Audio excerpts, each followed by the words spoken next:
Hello everyone, আসসালামু আলাইকুম। কেমন আছেন সবাই? আশা করি সবাই ভালো আছেন। আজকে আমি আপনাদেরকে আমের আচার বানানো দেখাবো এবং আমি কিভাবে আচার বানানো শিখেছি সে গল্পটাও শোনাবো। আর আমার গল্পটা শুনতে হলে পুরো ভিডিওটা দেখুন। প্রথমে আমি কিছু কাঁচা আম নিয়ে নেব এবং আমগুলো খুব হালকা করে আমের চোচা অংশ ফেলে দেব। তারপর 4 ফালি করে কেটে ধুয়ে নেব আর আমগুলো রোদে কিছুক্ষণ শুকিয়ে নেব যেন আমের উপরের অংশ শুকিয়ে যায়। এরপরে একটি কড়াই গরম করে সরিষার তেল দিয়ে দিব। আমগুলো ভেজে নিব। পরিমাণ মতো মরিচের গুঁড়া, জিরার গুঁড়া, পাঁচফোড়ন ও স্বাদ মতো লবণ এবং স্বাদ মতো চিনি দিয়ে দিব। মনে রাখতে হবে এই আচার বানাতে কোনো পানি ব্যবহার করা যাবে না। চিনির পরিমাণটা একটু বেশি দিতে হবে এবং এই চিনির রসেই আম সিদ্ধ হয়ে যাবে। এভাবেই নাড়তে থাকতে হবে। লক্ষ্য রাখবেন আম যেন পোড়া না লেগে যায়। আর এইভাবে নাড়তে থাকি এবং আচার হতে থাক। আমি আপনাদের গল্প শোনাই। আমি যখন ইন্টারমিডিয়েটে পড়ি তখন আমার বিয়ে হয়। তখন কোনো কাজই জানতাম না, রান্নাবান্না তো দূরেই থাক। শ্বশুরবাড়িতে যখন আসলাম আমার শাশুড়ি রান্না করতো। আমি রান্না বা কোনো কাজ করতে চাইলেও আমার শাশুড়ি করতে দিত না, কোনো কাজই করতে দিত না।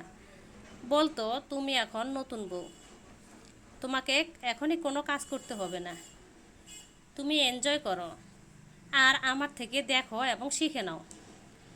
আর এভাবেই আমার শাশুড়ির রান্না করা দেখতাম আর শিখতাম।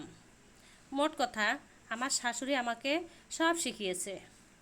আমার শাশুড়ি মা অনেক মজার মজার রান্না জানতো আর আমাকেও শেখাতো। আমিও খুব মনোযোগ সহকারে সব রান্না শিখে নেই। আচার থেকে শুরু করে অনেক মজার মজার রান্না করা শিখেছি। আমার শাশুড়ি মা একজন অনেক ভালো মনের মানুষ। আমি যখন বাবার বাড়িতে বেড়াতে যেতাম তখন আমার প্রতিবেশী এবং চাচি জেঠিরা জিজ্ঞেস করতো, দেখতে আসতো, বলতো, তোমার শাশুড়ি কেমন? আমি তো তার বয়সী প্রশংসা করতাম। তারা শুনে অনেক খুশি হতো আর বলতো, তোমার কাছেই শুনলাম মা, তোমার শাশুড়ি এত ভালো মনের মানুষ। অধিকাংশ মেয়েদের কাছে এটা শোনা যায় না। সত্যি কথা বলতে কি, যে একজন ভালো মানুষের কথা তো ভালোই বলবো। আসলে উনি অনেক ভালো মানুষ। দীর্ঘজীবী হোক ও সুস্থ থাকুক আমার শাশুড়ি মা। এতক্ষণে আমার আঁচড়টা আঠালো হয়ে গেছে। আচার যখন আঠালো হয়ে আসবে তখন নামাতে হবে।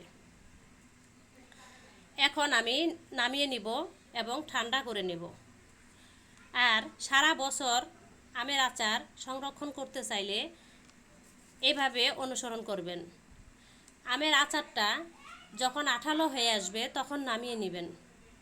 আর রস থাকলে কিন্তু আমের আচারটা নষ্ট হয়ে যাবে, তাই কোনো রস রাখা যাবে না। আঠালো হয়ে আসলে তখন নামিয়ে নেবেন এবং ঠান্ডা করে বয়ামে রাখতে পারেন। ভালো থাকবেন সবাই। ধন্যবাদ সবাইকে।